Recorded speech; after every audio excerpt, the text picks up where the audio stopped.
ஆனந்த வணக்கம் அன்பு அன்பர்களே. ஆசனங்கள், உடற்பயிற்சிகள், மனப்பயிற்சிகள் பலதை பதிவு செஞ்சுக்கிட்டு இருக்கோம்.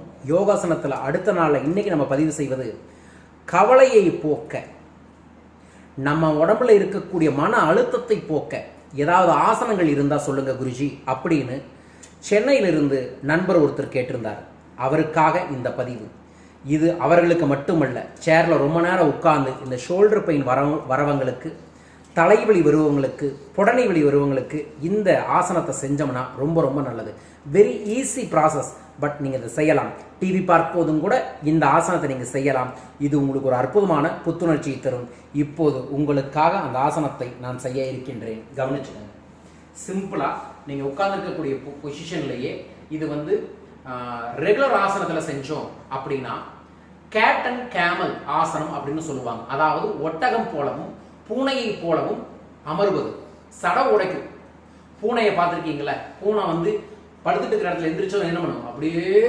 அப்படி போய் இப்படி வரும்ல, அதுதாங்க ஆசனம். ஸோ இதில் ஃபர்ஸ்ட் ஸ்டெப் என்ன தெரியுங்களா? எந்த அளவுக்கு உங்களால் முதுகுத்தண்டை மேலே ஏற்ற முடியுமோ ஏற்றிக்கிறது. ஃபர்ஸ்ட் ஒரு 10 செகண்ட். அடுத்தது எந்த அளவுக்கு பின்னாடி வளைய முடியுமோ, இதுதான் பூனை மாதிரி. அடுத்தது மறுபடியும் ஃபுல்லாக இப்படி.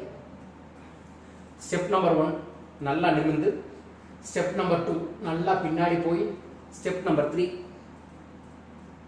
நல்லா க்ளோஸ் பண்ணி. 3 ஸ்டெப்பு தான். ஆனால் அந்த 3 ஸ்டெப் ஒரு ஃப்ரெஷ்னஸ் நிச்சயமாகவே கொடுக்கும். இந்த 3 ஸ்டெப்பை நீங்கள் ஒரு 5 ஸ்டெப்பா அல்லது 10 செட்டா போட்டீங்கன்னாவே போதும். அதாவது ரிப்பீட்டடாக 5 முறையோ 10 முறையோ செஞ்சீங்கன்னாவே அந்த ஃப்ரெஷ்னஸ் உங்களுக்கு கிடைச்சிடும். அதை நீங்கள் மனசில் வச்சுக்கிட்டு செயல்படுத்தி பாருங்க. ஒரு அற்புதமான உடலை நீங்கள் பேணி காத்து கொள்ள முடியும். இதை புரிஞ்சுக்கிட்டு செயல்படுத்துங்க. அடுத்த பதிவில் இன்னும் ஒரு நல்ல விஷயத்தோட உங்களை சந்திக்கிறேன். காத்திருங்கள். அது வரைக்கும் இந்த பெல் பட்டனை பிரஸ் பண்ணி. வாழ்க பணமுடன். நன்றிகள் கோடி.